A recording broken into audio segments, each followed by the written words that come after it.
किसी गांव में नैना और पिंकी नाम की दो बहनें रहा करती थीं। राजेश्वर अपनी बेटियों से बहुत प्यार करता था। पिंकी बहुत सुंदर थी, जबकि दूसरी तरफ नैना सांवली थी। पिंकी सुंदर होने के साथ साथ बहुत घमंडी थी, जबकि नैना दूसरों की बहुत ज्यादा मदद किया करती थी।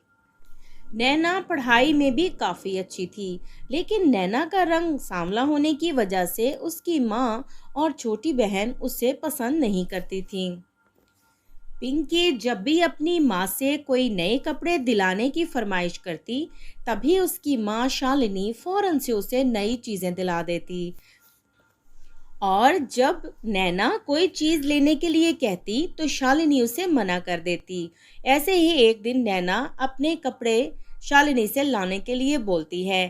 तभी उसकी माँ कहती है, अरे तुम क्या करोगी नए कपड़ों का? तुम्हारा रंग तो वैसे भी काला है। तुम पर नए कपड़े बिल्कुल भी अच्छे नहीं लगेंगे। पिंकी के कुछ पुराने कपड़े पड़े हैं, वो देती हूँ तुम्हें, वही पहन लो। लेकिन माँ, आपने पिंकी को भी तो नए कपड़े दिलाए हैं ना? हाँ, उसको नए कपड़े दिलाए हैं। तुमने देखा है वो कितनी गोरी है और कितनी सुंदर भी है। माँ, मेरे काले होने की वजह से आप और पिंकी मुझसे बहुत नफरत करते हैं। आप मुझे अपनी बेटी ही नहीं मानते। इंसान का दिल साफ होना चाहिए, ना कि उसके रंग रूप को देखना चाहिए। अच्छा, तो अब तुम मुझे सिखाओगे क्या सही है और क्या गलत है? एक बार बोल दिया ना, नहीं कपड़े दिलाऊंगी नए। जब नहीं दिलाऊंगी तो नहीं दिलाऊंगी। और हाँ, अब के बाद मुझे इस टॉपिक पे दोबारा बात नहीं करनी तुमसे।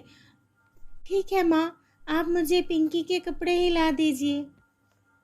तभी शालिनी जाके नैना को पिंकी के कपड़े दे देती है। और जब नैना वो कपड़े खोलकर देखती है, तो वो सब फटे हुए थे। अरे, ये तो फटे हुए हैं। फटे हुए कपड़े मैं कैसे पहन सकती हूँ?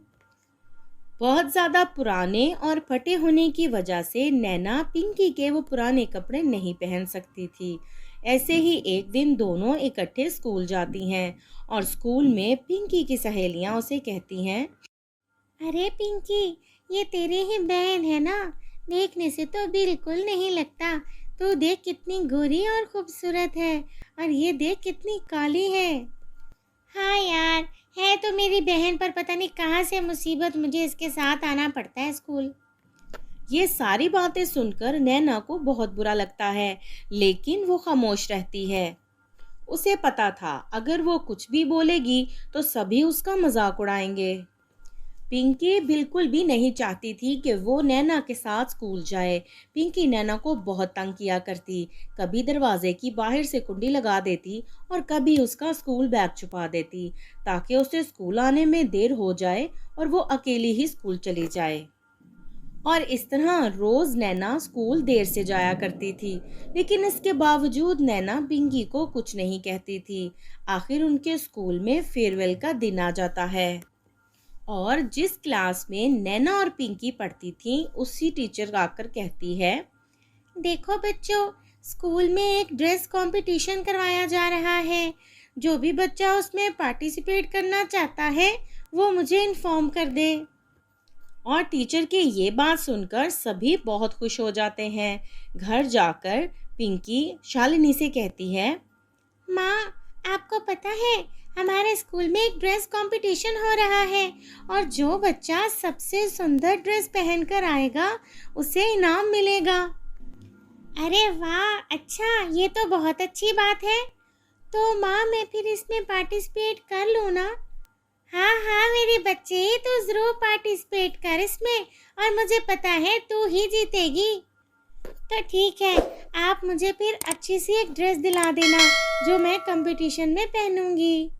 इतना कहकर पिंकी वहां से चली जाती है और तभी नैना माँ के पास आती है और कहती है, माँ, हमारे स्कूल में एक ड्रेस कंपटीशन है, मुझे उसमें पार्टिसिपेट करना है, तो मुझे उसके लिए आप नया ड्रेस ला दो। तुझे पार्टिसिपेट करना है उसमें? तू कितनी काली और बदसूरत है, तू लेगी हिस्सा इस कंपटीशन में? वैसे भी तुझे कंपटीशन के लिए नई ड्रेस चाहिए होगी, और मेरे पास कोई पैसे वैसे नहीं है तेरी नई ड्रेस लाने के लिए। लेकिन माँ, मेरी क्लास के सभी स्टूडेंट्स हिस्सा ले रहे हैं और पिंकी भी तो पार्टिसिपेट कर रही है ना। हाँ, तो सभी बच्चे तेरी तरह काले और बदसूरत थोड़े ना हैं। ये बात सुनकर नैना को बहुत दुख होता है और वो उदास होकर घर के पास एक बागीचे में जाकर बैठ जाती है कि तभी वहाँ एक परी आ जाती है। परी को देख नैना बहुत हैरान हो जाती है। आप परी हैं ना? हाँ, मैं परी हूँ। आप यहाँ कैसे? मैं आसमान से आई हूँ। मैं तुम्हें आसमान से देख रही थी तो मुझे बहुत उदास लगी। मैं किसी को भी उदास नहीं देख सकती। मैं हर मुश्किल के लोगों को मदद करती हूँ। बताओ क्या हुआ है? और तभी नैना उसे सारी बात बता देती है। परी जी, दरअसल मेरा रंग काला है और मेरी छोटी बहन बहुत खूबसूरत है और गोरी भी है, तो मेरी माँ और बहन मुझे पसंद नहीं करते और हमारे स्कूल में ड्रेस कंपटीशन हो रहा है। मैं उसमें पार्टिसिपेट करना चाहती हूँ, लेकिन मेरे पास उसके लिए ड्रेस नहीं है। अच्छा, तो ये बात है। ठीक है, मैं तुम्हें एक जादुई फ्रॉक दूंगी, वो ही तुम्हारी मदद कर सकता है। क्या आप मुझे नई फ्रॉक देंगी? हाँ, मैं तुम्हें जादुई फ्रॉक दूंगी। जब तुम उसे पहनोगी तो तुम्हारा रंग गोरा हो जाएगा और तुम बहुत सुंदर हो जाओगी। ये फ्रॉक ही तुम्हारी मदद कर सकता है और तुम देख लेना, तुम ही जीतोगी। साथ ही साथ तुम्हारी सभी तकलीफ़ें भी ख़त्म हो जाएंगी। इतना कहकर परी वहाँ से गायब हो जाती है और नैना फ्रॉक लेकर उसे पहनने के लिए अंदर चली जाती है। जैसे ही नैना वो फ्रॉक पहनती है वो हैरान रह जाती है। जब वो खुद को शीशे में देखती है तो वो एकदम गोरी और बहुत खूबसूरत हो गई थी। अरे वाह! ये तो वाकई कोई जादुई फ्रॉक है। अब माँ और पिंकी मुझसे बहुत प्यार करेंगी और मुझे नए नए कपड़े भी दिलाएगी। अगले दिन कंपटीशन का दिन था और नैना वही फ्रॉक पहनकर कंपटीशन में चली जाती है और बहुत खूबसूरत फ्रॉक और बहुत खूबसूरत दिखने पर नैना को फर्स्ट प्राइज़ मिल जाता है। नैना इस बात से बहुत खुश थी कि उसे फर्स्ट प्राइज़ मिला है, लेकिन जब ये बात शालिनी को पता चलती है तो वो बहुत गुस्सा हो जाती हैं, क्योंकि पिंकी भी बहुत गुस्सा थी। माँ, इसकी फ्रॉक कितनी सुंदर है। आप तो कह रहे थे आप इसे फ्रॉक नहीं दिलाओगे। हाँ, मैंने इसे फ्रॉक नहीं दिलाई। तो फिर इसके पास इतनी सुंदर फ्रॉक कहाँ से आ गई माँ? और माँ, ये इतनी खूबसूरत कैसे हो गई? इसका रंग भी गोरा हो गया। इतना सोचकर दोनों माँ बेटी नैना के पास जाती हैं पूछने, और नैना कहती है, माँ, ये फ्रॉक मुझे बाहर बागीचे में पड़ी मिली थी, तो मैं इसे घर में उठा लाई और पहन लिया। अच्छा ठीक है, तो अब ये फ्रॉक तो मुझे दे दे। नहीं माँ, आप पिंकी को कोई और फ्रॉक दिला दो।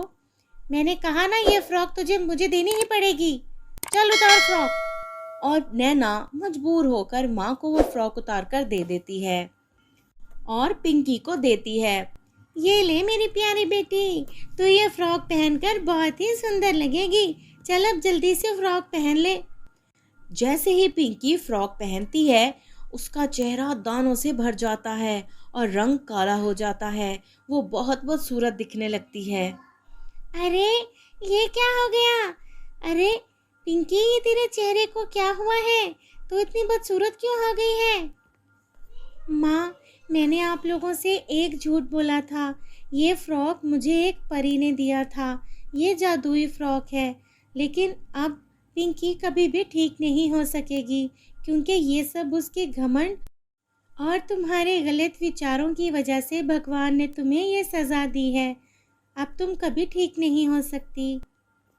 दोनों माँ बेटी को अपनी गलती का एहसास हो गया था। तभी नैना दोनों को माफ़ करके अपना फ्रॉक वापस लेके वहाँ से चली जाती है। अपना नया घर खरीद लेती है, जहाँ वो अकेले हंसी खुशी ज़िंदगी गुजारने लगती है।